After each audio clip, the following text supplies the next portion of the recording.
Default करने वाला है? ये सबसे बड़ा सवाल है जो पाकिस्तान में बार-बार लोग पूछ रहे हैं। इसकी तमाम इन्फॉर्मेशन हमने इकट्ठी की है और बिल्कुल आसान ज़ुबान में आपके सामने रख देंगे कि पाकिस्तान को इस वक्त किन हालात का सामना है और ये मुल्क क्या डिफ़ॉल्ट कर चुका है और जो हमारे मईशत कह रहे हैं उनकी बातों में कितनी सदाकत है। दोनों तरफ से मुख्तलिफ बयानात सामने आ रहे हैं, लेकिन जो एक्चुअल पिक्चर है, जो फैक्ट्स हैं, वो हम आपके सामने रखेंगे। लेकिन पहले आप ये समझें कि डिफ़ॉल्ट होता क्या है, कोई मुल्क कैसे डिफ़ॉल्ट कर सकता है या मुल्क दिवालिया कैसे होता है।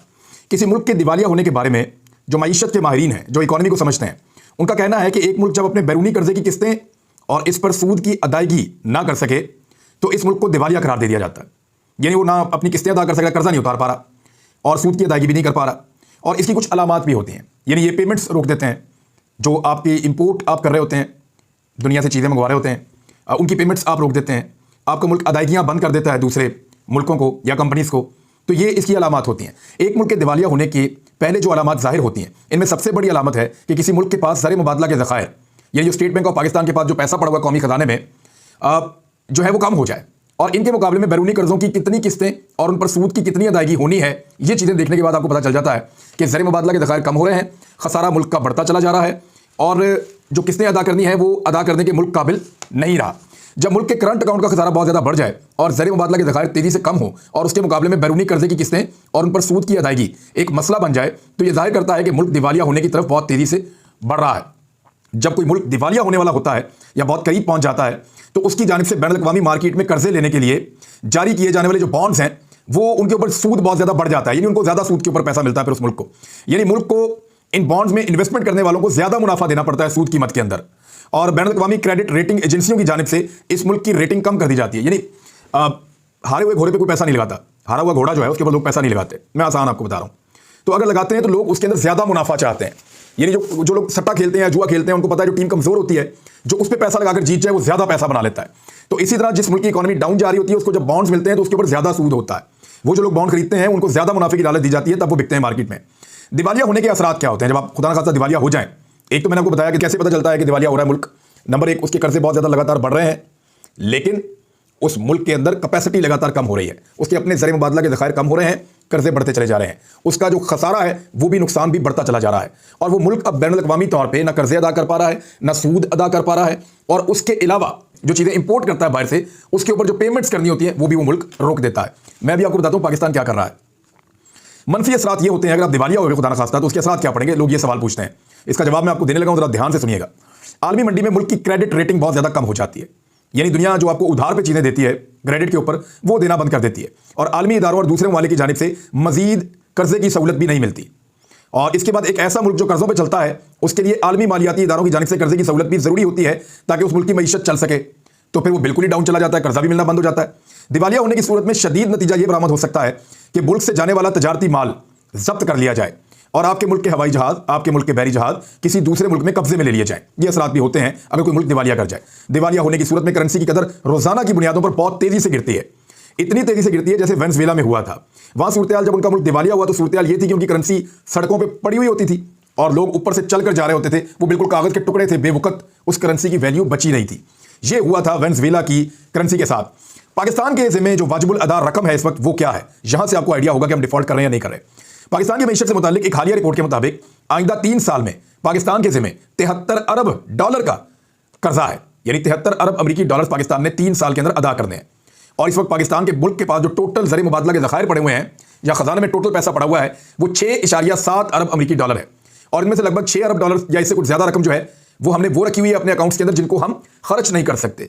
ये हमारे दोस्त ममालिक ने पाकिस्तान के स्टेट बैंक के अंदर रखी हुई है और ये उनका पैसा है और हमने सिर्फ अपने ज़र मुबादला के ज़खायर को स्टेबल करने के लिए पैसा उनसे लिया हुआ है। हम इस रकम को मुबैना तौर पर खर्च नहीं कर सकते।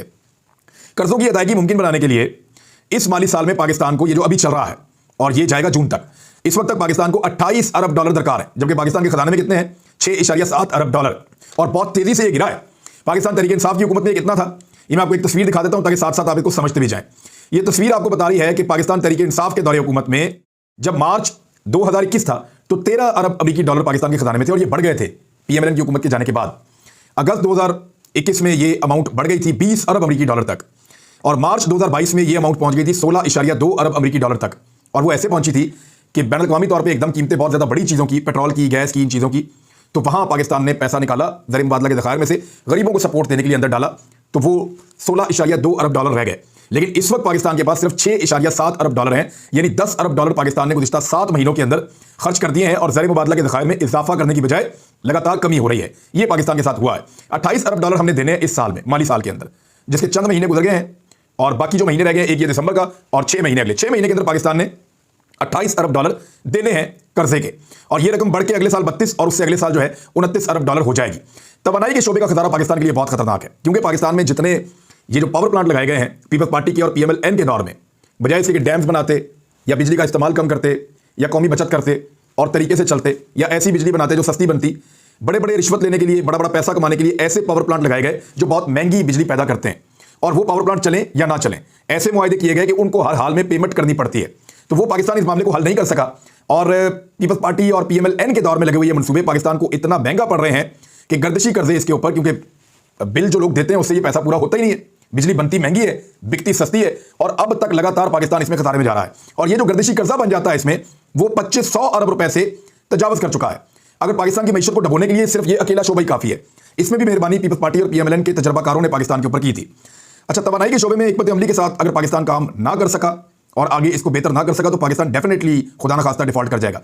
पाकिस्तान को एक और बुहरान है, पाकिस्तान की करेंसी लगातार डिस्टेबल है, वो स्टेबल नहीं हो रही, और पाकिस्तान को उन मुल्कों के अंदर शामिल किया गया है जो इस वक्त करेंसी के खतरनाक बुहरान से शामिल है, यानी टॉप 7 मुल्कों के अंदर पाकिस्तान शामिल है। और डॉक्टर हफीज पाशा ने कहा है कि इस रिपोर्ट के मुताबिक पाकिस्तान को जिन मुल्कों की फहरिस्त में रखा गया है, इससे पता चलता है कि पाकिस्तान की माशी हालात किस कदर खराब हो चुके हैं। पाकिस्तान की बार बार जो क्रेडिट रेटिंग है वो लगातार गिरती जा रही। आलमी इदारे हैं कुछ, वो आलमी सतह पे गाइड करते हैं कि इस मुल्क के साथ कितना कारोबार करना चाहिए और नहीं करना चाहिए, उसको देखकर लोग उस मुल्क को पैसा देते हैं या उसमें इन्वेस्ट करते हैं। मिसाल के तौर पे दो जो बड़े इदारे हैं उनकी जो रिपोर्ट्स आती हैं या वो जो रिपोर्ट्स छाया करते हैं उनके मुताबिक फैसला होता है। मूडीज की एक रिपोर्ट होती है, एक फिच उनकी भी एक क्रेडिट रेटिंग होती है, वो पाकिस्तान को मजीद नीचे करते चले जा रहे हैं। पाकिस्तान ने इसको मुस्तरद कर दिया है सागदार साहब ने, लेकिन फिर भी मैं आपको बता देता हूं खबर। उनकी नई रेटिंग के मुताबिक मूडीज ने खुद मुख्तार क्रेडिट रेटिंग के अंदर पाकिस्तान को B3 से कम करके CAA1 कर दिया है, और ये बहुत खतरनाक है, अलार्मिंग है। इसी तरह बैनुल-अक़वामी इदारे फिच ने पाकिस्तान की जो माशी दर्जाबंदी है उसको भी मजीद नीचे धकेल दिया है। अब पाकिस्तान उठ कैसे सकता था? जो चीजें पाकिस्तान को उठा सकती हैं उनकी हालत जरा आप मुलाहिजा फरमाइए। ओवरसीज पाकिस्तानी जो रेमिटेंसेस भेजते हैं, जो बाहर से पैसा भेजते हैं, वो पाकिस्तान के लिए ऑक्सीजन होता है, वो लगातार कम होता चला जा रहा है, कम होता चला जा रहा है। टेक्सटाइल जो पाकिस्तान की बरामदात का कुल 60% है, टेक्सटाइल की इंडस्ट्री, जितना पाकिस्तान बाहर पाकिस्तान चीजें बनाकर भेजता है उसी से तो डॉलर आते हैं ना, हमें डॉलर ही चाहिए, तो वो पाकिस्तान की बरामदात का कुल 60% है। अक्टूबर में इसमें 15% की कमी हुई है और नवंबर में उसके बाद दोबारा इसमें 25% की कमी हुई है। रोशन डिजिटल अकाउंट जो इमरान खान साहब ने शुरू किया है, इसमें हर महीने 3% की कमी लगातार होती चली जा रही है। पाकिस्तान डिफॉल्ट कर चुका है, यह शब्बत जैदी साहब ने क्लेम किया है। लेकिन इससे पहले मैं आपको कुछ चीजें बता देता हूं। डॉलर्स कंपनी आप जानते हैं पाकिस्तान की एक बहुत बड़ी कंपनी है, उसके CEO ने यह कहा है कि अगर LCs ओपन नहीं की जाती, LC होती है कि अगर आपने बाहर से कुछ सामान मंगवाया है तो आप एक LC के तौर पे मंगवाते हैं कि जी हमने ये पेमेंट आपको करनी है, ये पेमेंट पड़ी हुई है, आप सामान भिजवा दें, ये पेमेंट हमारा मुल्क आपको कर देगा। तो इस तरह वो पेमेंट हो जाती है, हमारे मुल्क से ये पेमेंट आपको हो जाएगी। वो जैसे ही सामान आता है, आपके कंटेनर आके लगते हैं आपके मुल्क में, आपके हैंडओवर सामान होता है और वहां पे वो पैसा जो है वो उस कंपनी के अकाउंट में या उस मुल्क के अकाउंट में जिसने वो सामान भेजा होता है वो ट्रांसफर हो जाता है। इस तरह से ये LCs काम करती हैं। LCs ओपन करने से रोक दिया है स्टेट बैंक ऑफ पाकिस्तान ने, लगातार इसको रोक दिया है कि अब LCs खोली नहीं जा रही।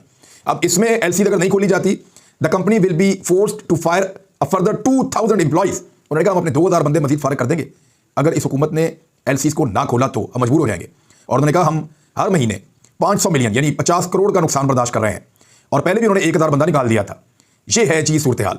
इसके बाद एक और चीज मैं आपको बताता हूं, पाकिस्तान के पास जो है वो 2014 के बाद से लेकर अब तक सबसे कम ज़र मुबादला के ज़खायर रह गए हैं, और पाकिस्तान के पास बहुत थोड़ा सा टाइम रह गया अपनी पेमेंट्स करने के लिए। शौकत तरीन साबिक वज़ीर ख़ज़ाना क्या कह रहे हैं? The state bank reserve have dropped by almost 10 billion since VONC। वो कह रहे हैं जब से ये रजीम चेंज हुआ उसके बाद से लेकर अब तक 10 अरब रुपए ज़र मुबादला के ज़खायर पाकिस्तान के कम हो गए हैं, डॉलर्स, 10 अरब अमरीकी डॉलर्स। और उन्होंने कहा जी कि बिजनेसेस जो है पाकिस्तान के अंदर वो रुक गए हैं क्योंकि LCs ओपन नहीं की जा रही, और जो पाकिस्तान के डिफॉल्ट का खतरा है वो 90% से ज़्यादा हो चुका है। ये चीज़ें बता रही हैं कि डिफॉल्ट के करीब हैं या डिफॉल्ट वाला मामला है। और उसके बाद वो कहते हैं रजीम चेंज ऑपरेशन मुकम्मल तौर पे फेल हो गया है, फौरी तौर पे नए इलेक्शन करवाए जाएं। असद उमर क्या कह रहे हैं कि 784 million reduction in state bank reserve this week, कि सिर्फ इस हफ्ते के अंदर 784 मिलियन कम हुआ है। यानी इसको अगर आप ये कहें कि लगभग 80 करोड़ अमरीकी डॉलर्स पाकिस्तान के ज़खायर जो हैं कौमी, उनके अंदर से सिर्फ एक हफ्ते के अंदर कम हो गया है। और इतना कम सिर्फ इससे पहले 2014 में हुआ था, यानी ये 2014 में हुआ था, उसके बाद नवाज शरीफ साहब के दौर में, तो तब ये हुआ था। और उसके बाद वो ये कह रहे हैं कि बड़ी डेंजरस सूरत हाल है इस वक्त पाकिस्तान को। Pakistan defaulting on due external payments on a daily basis. Pakistan रोजाना की बुनियाद की ऊपर जो है वो डिफॉल्ट की तरफ जा रहा है। अब ये असद उमर साहब का एनालिसिस है, लेकिन अब मैं आपको बताता हूं शब्बर जैदी साहब क्या कह रहे हैं। वो कह रहे हैं पाकिस्तान डिफॉल्ट कर चुका है, और ये एफपीआर के साबिक चेयरमैन है। उन्होंने कहा टेक्निकली पाकिस्तान डिफॉल्ट हो गया है। मौजूदा हुकूमत के आते ही मईशत की सिमत दूसरी तरफ चली गई थी। वजीर खजाना इसहाक डार और शौकत तरीन मेरे हिसाब से गलत बात कर रहे हैं। पाकिस्तान के पास पेमेंट करने के कोई पैसे नहीं है। अब हमारे पास IMF की तमाम शर्तें मानने के अलावा कोई और ऑप्शन नहीं है। डिफॉल्ट दो तरह का होता है, एक ये होता है कि रियासत अपने कर्जे नहीं दे सकती, और दूसरा डिफॉल्ट वो होता है जिसमें रियासत इंपोर्टर्स को डॉलर नहीं दे सकती। वो तो हम नहीं दे पा रहे। कानून के मुताबिक इंपोर्टर्स को डॉलर फराम किए जाते हैं इंपोर्ट के लिए। पाकिस्तान इस वक्त टेक्निकल तौर पर डिफॉल्ट कर चुका है। पाकिस्तान की 4.5 अरब डॉलर की LCs इस वक्त पेंडिंग पड़ी हुई हैं, जिनको नहीं खोला जा रहा। स्टेट बैंक इन LCs को खोलने की इजाजत नहीं दे रहा। बैंकों को सिर्फ मखसूस LCs खोलने की इजाजत दी जा रही है। इसका मतलब है हम टेक्निकल तौर पर डिफॉल्ट कर चुके हैं। इसहाक डार साहब कहते हैं कि रियासत ने अभी डिफॉल्ट नहीं किया। तो क्या ये सारा कुछ एक सियासी खेल खेला जा रहा है? शौकत तरीन भी इसी सियासी खेल का हिस्सा बन रहे हैं, ये अफसोस है। साबिक वजीर खजाना मिफ्ता इस्माइल दुरुस्त कहते हैं कि हमारे पास कोई चॉइस बाकी नहीं बची। इसहाक डार जो कह रहे हैं कि मिफ्ता इस्माइल 32 अरब डॉलर का इंतजाम करके नहीं गए, इसका मतलब यह है कि इस वक्त मिफ्ता इस्माइल या शहबाज शरीफ साहब जो कह रहे थे कि पाकिस्तान को डिफॉल्ट से बचा लिया है, वो सच नहीं था। इस वक्त हमारे पास फाइनेंशियल इमरजेंसी लगाने के अलावा दूसरा कोई रास्ता नहीं है। फाइनेंशियल इमरजेंसी क्या होगी कि 6 बजे तक सारी मार्केटें बंद कर दी जाएं, सिर्फ जरूरी LCs खोलने की इजाजत दी जाए, और वो तो पहले ही हो चुका है। उसके अलावा पेट्रोल के इजाफी इस्तेमाल को फौरी तौर पे बंद किया जाए, और पाकिस्तान बिल्कुल एक पुराने दौर में चला जाए जैसे 90s में या 80s में था। बिल्कुल सादगी अपना ले, हर चीज छोड़ दे। लोग जो हैं वो बिल्कुल एक गाड़ी के अंदर 4-4 बंदे जाएं, बड़ी गाड़ियों का इस्तेमाल बंद हो जाए। लेकिन क्या अशराफिया इस बात के ऊपर मानेगी? इस तरह तो पाकिस्तान से पैसा और बाहर निकल जाएगा। पाकिस्तान ने सऊदी अरब से 4.2 अरब डॉलर मांगे हैं। अब सऊदी अरब पाकिस्तान को इस वक्त पैसे देता है या नहीं देता, ये एक बहुत बड़ा सवाल है। पाकिस्तान में जो बिजनेस कॉन्फिडेंस है, इसका इंडेक्स -4% पे आ गया है। -4% पे आ गया है। ये overseas investors chamber of commerce and industries की जानिब से सितंबर 2022 से अक्टूबर 2022 के दौरान एक सर्वे किया गया। अब उसकी रिपोर्ट आई है, वो ये बता रही है कि मौजूदा इंपोर्टेड हुकूमत के दौर के अंदर पाकिस्तान मंफी चला गया है, -4% पे चला गया है। पाकिस्तान के अंदर इस वक्त सरमायाकारों को सरमायाकारी करने में पॉजिटिव पे तो दूर की बात है, मनफी दिलचस्प है कि हमने करनी नहीं है, बाकियों को भी मना करो इस मुल्क के अंदर सरमायाकारी ना करें, ये किया जा रहा है। पाकिस्तान के ऊपर इस वक्त जो टोटल कर्जा है वो 50,152 अरब रुपए है। इसमें से 7,200 का कर्ज सिर्फ पिछले 7 माह में हासिल किया गया है। यानी पाकिस्तान ने जितना कर्जा हासिल किया उसका तकरीबन 17% कर्जा सिर्फ पिछले 7 महीनों में शहबाज शरीफ ने हासिल किया है। कर्जा लगातार पाकिस्तान को मिल रहा है, लेकिन पाकिस्तान कर्जे उतारने के काबिल नहीं है। दिस इज कॉल्ड यानी डिफॉल्ट। लेकिन अनफॉर्चुनेटली बदकिस्मती है, लेकिन पाकिस्तान उस तरफ खुदा न खास्ता बढ़ रहा है। गुज़िश्ता साल अक्टूबर के महीने के इख्तिताम पर वफाकी हुकूमत के ज़िम्मे वाजिबुल अदा कर्ज 40,000 अरब रुपए था। मरकजी बैंक के आदादोशुमार के मुताबिक सिर्फ एक महीने में यानी सितंबर के मुकाबले में अक्टूबर के इस महीने में कर्जे में 750 अरब का इजाफा हुआ है। टेक्सटाइल के बारे में मैंने आपको पहले बता दिया। जबकि जाते जाते एक आखिरी खबर जो बहुत बुरी है वो भी बताता हूं। State bank of Pakistan airlines को $225 मिलियन की अदायगी से रोक रहा है। ये किसी भी मुल्क की तरफ से एयरलाइन के पास यानी अदरक हम नहीं ले पा रहे, लेसन नहीं ले पा रहे, प्याज के कंटेनर खड़े हैं, पाकिस्तान LCs नहीं खोल रहा, पाकिस्तान पेमेंट नहीं कर पा रहा, बल्कि लोगों को मैसेजेस आ रहे हैं पाकिस्तान खुदा ना खास्ता टेक्निकली डिफॉल्ट हो गया। ये शब्बर जैदी साहब कह रहे हैं। सिचुएशन काफी वर्स है, इसको संभालना है तो सबको मिलकर संभालना पड़ेगा। पाकिस्तान के तमाम स्टेक होल्डर को किरदार अदा करना पड़ेगा, वरना खुदा ना खास्ता हम और ज्यादा लगातार नीचे चले जाएंगे। अब तक इतनी अपना ख्याल रखिए, अपने चैनल का भी अल्लाह हाफिज़।